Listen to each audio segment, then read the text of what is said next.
More than 100,000 immigrants live in central and southern Illinois. Moving to a new country isn't an easy thing to do, but there is help out there. The Immigration Project has helped people from more than 60 countries with legal and social services. We'll learn more about the Immigration Project in a few minutes, but first, our Phil Luciano has more information on immigrants in Illinois.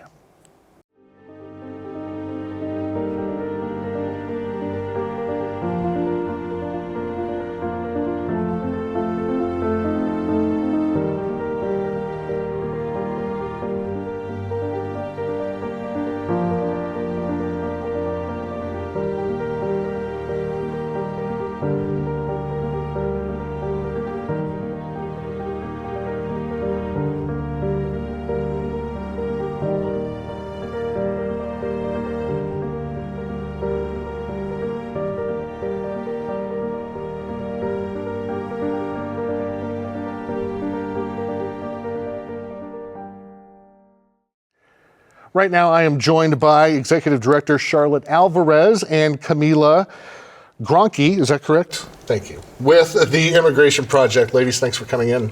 Thanks for having us. Thank you. Can you give us a little bit of background on the Immigration Project and how long it's been in Central Illinois? Sure. The Immigration Project has served Central Illinois since 1995, so almost 30 years. We serve 86 counties in Central and Southern Illinois, so over 45,000 square miles. Historically, we've done immigration legal services to help people become permanent residents or citizens or protect from deportation. And then in the last 4 years, we've really expanded out to doing a lot more social services and comprehensive support. And I know we want to talk to you, Camila, about that because you've done it firsthand yourself. But let's talk first about some of the terminology we're going to be using, because we hear the word immigrant, we hear migrant, we hear refugee, we hear documented, undocumented. Can you kind of give us a rundown of what we're talking about here? Yeah, that's a really great question because immigration law is so complex. It's second only to the tax code in complication. So there's just a lot of nuance and variety and detail. And immigrants as a collective are really diverse, right? We have people from countries from all over the world who are residing in Central Illinois. So there's a whole range of statuses people could be in. Some are undocumented, meaning they might have had an immigration status that expired or lapsed or didn't ever have a status. And then we have people who have temporary statuses like visas, like students here on student visas or visitors. And then we have people with permanent residency who are able to remain here permanently, but they have to keep on renewing it and complying with some terms, all the way up into U.S. citizens who either born in the U.S. or they naturalized and became citizens down the road. So there's a whole mix of different options people have for status, and it's kind of a continuum. Each status has its own application process and has its own benefits. What is the term you use for someone who is in the country and has not gone through the proper legal channels? Yeah, so if someone has had no interaction with immigration, then they'd probably be undocumented. Okay. We don't use the term illegal because it's not accurate. So I'm an attorney, I'm all about following the law, right? And like the technicalities of the law. So if someone is out of status or never had an immigration status, they'd be undocumented because it's not actually part of the criminal code that they have committed a crime. They've committed like a civil violation, just like all of the other kind of parts of the regulatory state that we have. So if an undocumented person comes to you and asks for help, it's not your obligation or your duty to call authorities or anything on them? No, definitely not. Okay. We have a whole team of immigration attorneys and legal advocates. So if they come to us for help for their immigration legal status, then our question is, well, what status are they trying to achieve? Are they looking to stay here more permanently? And if so, what are the legal pathways to do that? Sometimes there's a pathway and we can help them get to that next step. And sometimes our immigration system doesn't have an option and they're kind of stuck and trapped in that undocumented status until we have a better system. Camila, can you tell us a little bit about your experience? You were born in Ecuador, now you're here in Central Illinois. Just going through the process make you want to do what you're doing now as far as helping other people? Yes, yes it does. I think for me, especially when I turned 16 was right around the time when Obama put out the possibility of being a dreamer. And I didn't really get much of the experience of not having an opportunity to work legally. And so I didn't experience it too much until, I had DACA for a while, and when there was different presidency time, DACA was threatened to not exist, and that was horrifying. I was going to school, I was getting my bachelor's, I was working 2 to 3 jobs to make my education possible. And without DACA, it was impossible for me to do that. So I have gone from a couple different sectors of immigration, and I'm a green card holder now, but that's not a possibility that many people have, no matter how great you are in how you got here or how great you behave, for a lack of a better term. It doesn't, sometimes that even the best people don't get a chance. Yeah. Sure. When people are immigrants come in, they want to be a citizen, they want to contribute, they want to hold a job. The legalities, are they facing state and federal laws, or how does that work? Does every state have different laws, or is this more of a federal thing? Yeah, immigration is part of our federal framework, and it's in the Constitution as a federal law. Well, the Supreme Court has interpreted it as part of the Constitution under federal law. So theoretically, it's the same wherever someone goes. However, there's some local variance in interpretation. So for people seeking asylum, right, we think that we have one version of what asylum should be for the whole country. If someone has a fear of return to their country, and they have that fear based on one of the 5 protected grounds, they should be able to explain that to an officer who's a federal official and get the same answer no matter where they are. But that's actually not the case in practice. We see some judges in other parts of the country who have 99% denial rates for asylum claims, right? And so they're not actually looking at every one of those grounds. And then other parts of the country where those denial rates are way different, and whether or not someone has an immigration attorney can affect their outcomes in that process. So technically, it's all one national framework, but practically speaking, there's a lot of variety. Is someone in the right place? Can they get the right legal access? And can they get a federal official who can really look at their situation and apply the law correctly to it? Would you consider Central Illinois or the state of Illinois one of the friendlier places in the U.S. for immigrants to come to? Yeah, I think so. I think the state of Illinois supports immigrants in a whole bunch of different ways. One is that the state of Illinois actually supports immigration legal services and recognizes that the rights to asylum and other protections really need that legal support to get accomplished. So we receive some of our funding, not a lot of it, not all of it, but we receive some funding from the state to do those services, like citizenship applications, for example, and that's unusual. And then also on the other social supports side, access to schools and access to education for DACA recipients and things like that, access to driver's licenses. There's a lot of ways where the state recognizes that immigration status isn't the all and the whole of a person, and we can really say driver's license should be for drivers, for example, right? And because driver's licenses are to protect drivers regardless of status, or higher education should be accessible to DACA recipients who are on the pathway to, really contributing to the state. So there's a lot of ways the state really helps. Sure. You mentioned different legalities. That's got to be mind-numbing for even a lawyer like yourself, who is well versed in this. But I wonder, Camilo, when people are migrating here, besides maybe the language barrier, what are some other barriers or difficulties they face as far as maybe just adjusting to our way of doing things? Yeah, there's a lot. And I can speak from my experience and a little bit of my current education. Understanding it from the perspective of migratory grief, there's so much a person goes through when you first leave everything you have for a new environment. Starting with your identity, right? If you're a working professional in your country and you come here and you were a nurse, but now you can't be employed anywhere. You were a teacher, you were a professor, you were running companies, and you come here and you have no place in society. You're lost for the identity aspect of who you are. Then, not to mention the difference of the way things are done. The driving how you apply to things, where you call, how you call, the time you work, the time you don't work, social standards, cultural standards, the way you dress, all those things are shifting for an individual. So to consider the difficulties, they're vast. If you could just imagine how difficult sometimes it could be for somebody to travel and just like be completely in culture shock of a different culture, different language, different everything, but to live in that and to find the acculturation process for yourself to get acclimated to a new area, a new you, and that process is long. Whether somebody has been here for years, I've been here for 18 years, and I'm still in the process of understanding what it means to be dual cultural and dual lingual, and just like understanding what it means to be both, and at one point be one, and at one point be another. So it's different for everybody, and I do know I feel privileged to be where I'm at, but not everybody gets to have the experience of being able to work and have that possibility as part of their identity.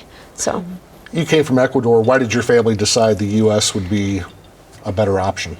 yeah, because it's a great country to live at. So I know my parents, my mom had got a chance to be here when she was 18, and she loved it. She saw how many opportunities there were for her and for her family. And so we came here looking for a better life.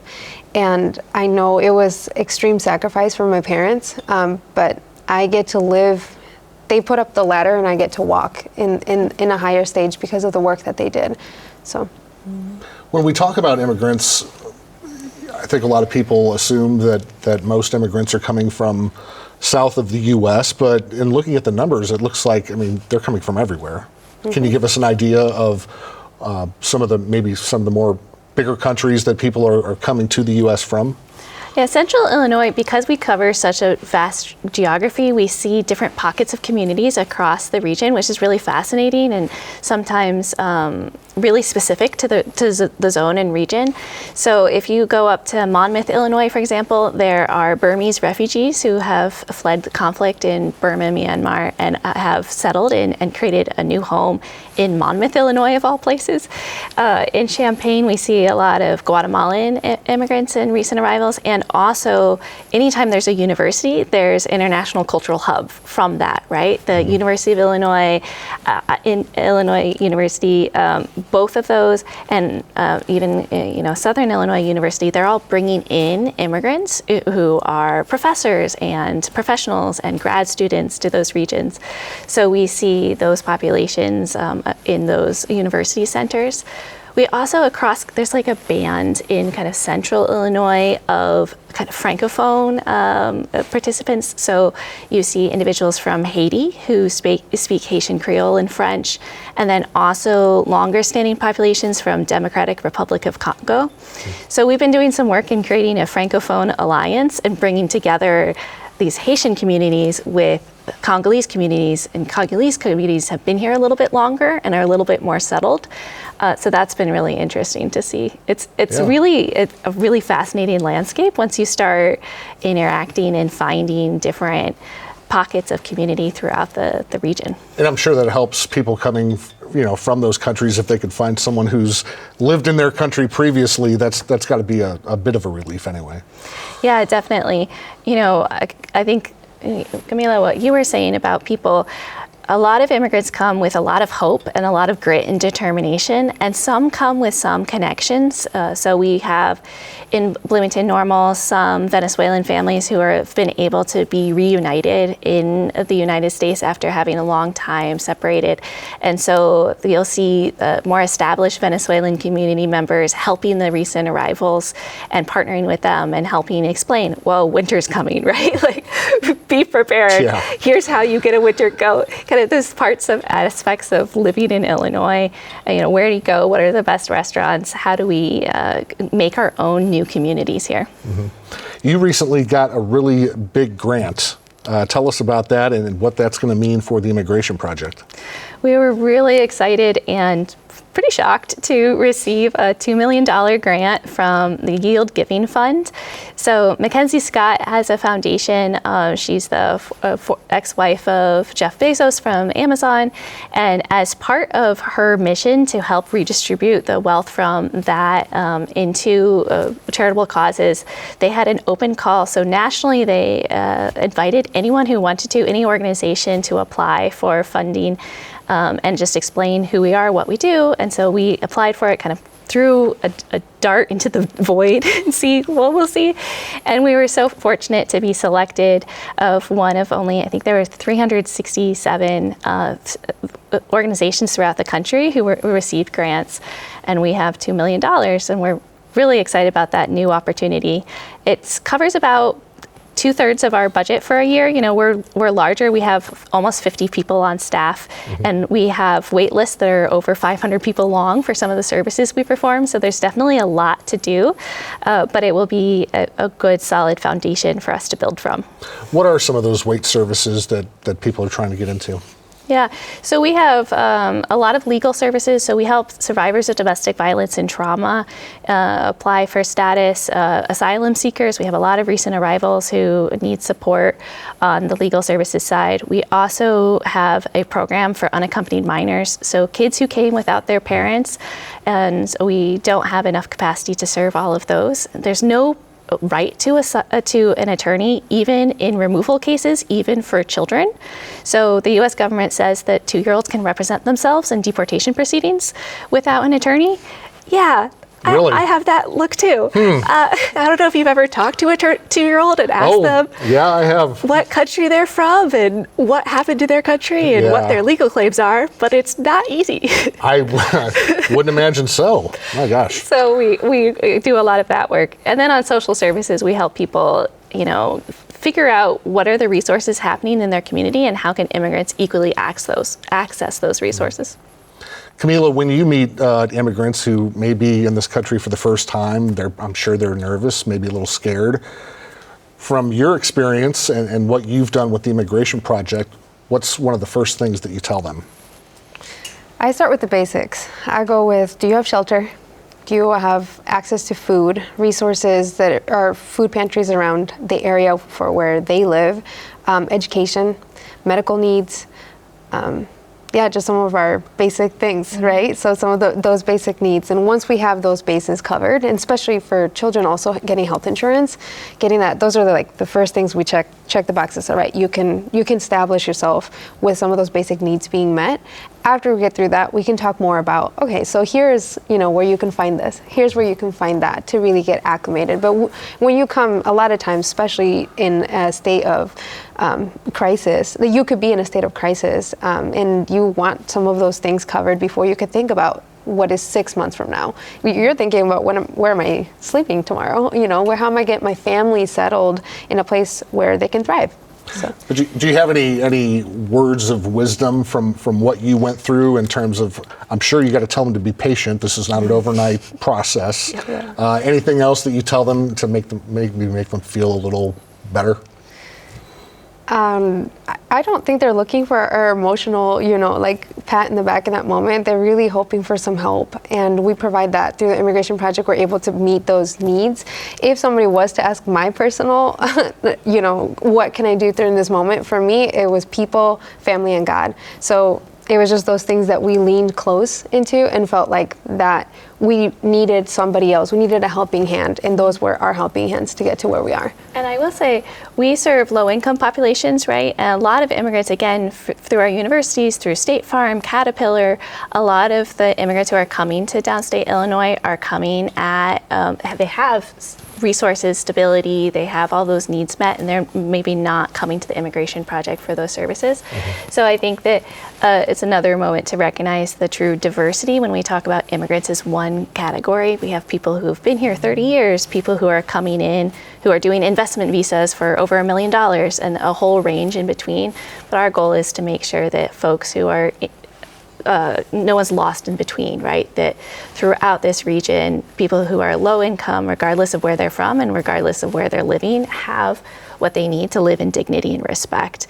And one of the things I tell people the first time I meet them is welcome, we're glad you're here. right? Because I think that it's just so necessary for us to have immigrants in our communities. They're revitalizing the populations in a lot of small towns where we have the like native-born populations who are leaving smaller town America, right? And immigrants are really a revitalizing force and have higher rates of entrepreneurship, are contributing to our tax base. So I'm just happy to see them and happy to see how can we help them get to that next stage where they're really contributing and thriving. Yeah, and we've seen even like spouses of work visas who, like I mentioned, they have their profession back in their home country and they're willing to give back and volunteer weeks with us and give back. So yeah, Charlotte is right. There's a whole world of spectrum of different types of immigrants that are here, and we are happy to serve them all. So Why is it that sometimes someone coming from another country, say, was a CEO, and they come here and it's not translating? They have to get a job, I don't know, driving a cab, being a janitor. Why does that not translate, or at least right away? Yeah, that's a great question. I think it depends on the industry. So, for example, as an attorney, if I moved to a different state and I wanted to practice real estate law, right, I would actually need to go get a license in that new state to do that type of law and work. And so we have some of that restrictions of licensure that happens in between states, and it definitely is exacerbated on a national and international scale. So, for example, we had a former employee with us who was an anesthesiologist in their country and then came here, and that license doesn't transfer and qualify. There's a process for that. Often it involves more education. The cost of education in the United States is often prohibitively expensive for new folks. And then there's tests and licensures often that are not accessible in other languages and have to be taken in English. So that a lot of licensing, they might have all of the job skills and knowledge base for it, but they might not check the licensing check boxes as easily. Okay. Yeah, that does make sense. But it seems like if you're a doctor in one place, you could be a doctor in another. Just a lot of red tape and things they have to deal with, I guess. Yeah, and I think that there's definitely room for advocacy and room for licensing organizations to kind of look at those requirements and say, like, how are we being supportive and welcoming of that transition, and more work we can do to have the right sorts of job transition programs to make that happen for folks. Before we let you go, again, that grant money sounds like it could be a big game changer. Anything that you're not doing now that you'd like to maybe start doing now that you have that money? I always have a million things I think we should be doing. The question isn't like, what are we doing, not doing yet that we want to do? It's which direction to go. So we're taking a pause and step back, and we're doing some strategic planning. We're involving our board and staff and clients and doing some stakeholder engagement to really say, how can we utilize and leverage this moment for long-term success and sustainability?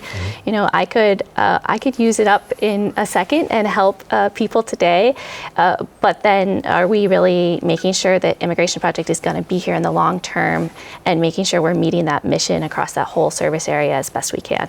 So I don't know yet what we're going to do, but I have a million dreams. It's a great problem to have, I tell you. Well, Charlotte Alvarez is the Executive Director of the Immigration Project, and Camila Gronke, congratulations on coming to the U.S. and living your dream, and good luck with your studies. Thank you. Thanks for joining us. Thanks for having us. Appreciate it. Thanks. Back here with Phil Luciano, some impressive numbers about the number of immigrants in our area. Oh man, you don't really think how much immigrants have that come into play financially. When you talk about billions, that's a lot of money. It sure is. All right, we are back in just a minute with another episode of You Gotta See This. What do we have on board? We got some landmark stories. One is a roundup, and you're in this segment. It's about some of the most popular, distinguishing landmarks in the Peoria area. And are yours in there? Check it out and see. Meantime, we go up to Princeton, where a couple is revitalizing an old hotel, an ancient hotel, and it's pretty impressive. It's a two-person effort, and they're making it work. Well, now that school's out for just about everybody, some of these Peoria landmarks might be a good idea for the parents to take kids around town and show them what's going on. And I think they're all pretty much free. You just go there and look at them. Yeah. It's not like you got to pay to get in there. Another one we're going to do, another story we have on this episode, it's about a Dunlap High grad who wrote a novel. It's a pretty interesting novel, and it's based here in Central Illinois. Some of the references she makes, you'll know. She uses the real names, roads, places. Others she disguises, and it's for reasons she doesn't want to, maybe disparage them a bit. But you can figure out some of them, so it's interesting. Not about you, is it? You know what? If I was, dang, I missed it. Names change to protect the guilty or innocent. Who knows? Got to reread it. All right. Thank you, Phil. And thank you for joining us. You got to see this is coming up right now. Don't forget, you can check us out anytime at WTVP.org and on Facebook and Instagram. Have a good night.